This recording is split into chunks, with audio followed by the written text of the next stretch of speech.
Shalom. Hari ini kita akan renungkan surat 1 Petrus, teksnya pasal 3. Sudah dibagikan dua paragraf.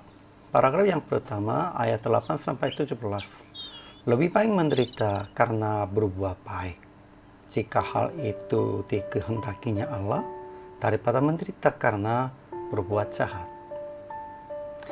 Paragraf yang kedua ayat 18 sampai 22. Kristus telah mati sekali untuk segala dosa kita. Ia yang benar untuk orang-orang yang tidak benar, supaya ia membawa kita kepada Allah. Kesimpulannya demikian. Sungguh lebih baik menderita karena berbuat baik, jika hal itu dikehendakinya Allah, daripada menderita karena berbuat jahat. Jadi, kita harus berbuat yang baik, mengasihi saudara-saudara, penyayang dan rendah hati, dan tidak membalas kejahatan dengan kejahatan. Biasanya hal demikian itu dijelaskan melalui perkataan. Siapa yang mau mencintai hidup dan mau melihat hari-hari baik, ia harus menjaga lidahnya terhadap yang jahat. Banyak orang percaya menderita karena melakukan yang baik, dan pasti ada orang-orang yang melawan kita karena kita hidup sesuai dengan kehendak Yesus. Oleh karena itu, kita harus menjaga kekudusan dengan berbuat kasih. Kristus telah mati sekali untuk segala dosa kita. Ia yang benar untuk orang-orang yang tidak benar, supaya ia membawa kita kepada Allah. Ajaran tentang Allah. Pertama, Tuhan memanggil kita untuk memberkati. Kedua, Kristus telah mati sekali untuk segala dosa kita. Ia yang benar untuk orang-orang yang tidak benar. Ketiga, ia pergi memberitakan Injil kepada lolo yang di dalam penjara.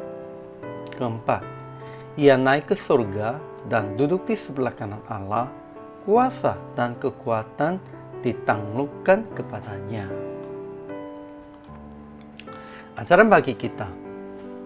Pertama, hendaklah kamu semua seia sekata, seperasaan, mengasihi saudara-saudara, penyayang dan rendah hati, dan janganlah membalas kejahatan dengan kejahatan, atau caci maki dengan caci maki. Siapakah yang akan berbuat jahat terhadap kamu jika kamu rajin berbuat baik? Kedua, sekalipun kamu harus menderita juga karena kebenaran, kamu akan berbahagia. Sebab itu janganlah kamu takuti apa yang mereka takuti, dan janganlah gentar. Sebab lebih baik menderita karena berbuat baik, jika hal itu dikehendakinya Allah, daripada menderita karena berbuat jahat. Ketiga, baptisannya. Maksudnya bukan untuk membersihkan kenajisan jasmani, melainkan untuk memohonkan hati nurani yang baik kepada Allah. Ya, baptisannya bukan membersihkan semua kejahatannya, kenajisannya. Hanya melalui ini kita memohonnya hati nurani kepada Tuhan. Aplikasinya, pertama, berbuat yang baik sekalipun dapat penderitaan. Tuhan akan memberkati kita yang menderita karena berbuat baik. Kedua, memohonkan hati nurani yang baik kepada Allah dengan baptisan dan perbuatan yang baik. Apapun kita harus berbuat yang baik, sekalipun di dalam penderitaan. Karena ini kehendak Tuhan, melalui itu kita bisa menjadi lebih murni dan bisa dapat hati nurani. Sehingga PR praktiknya demikian. Tetap mengasihi orang-orang yang menderita Anda dengan rendah hati. Dan janganlah membalas kejahatan dengan kejahatan, melainkan memberitakan Injil dengan perbuatan yang baik. Bukan hanya memberitakan Injil dengan mulut sajanya.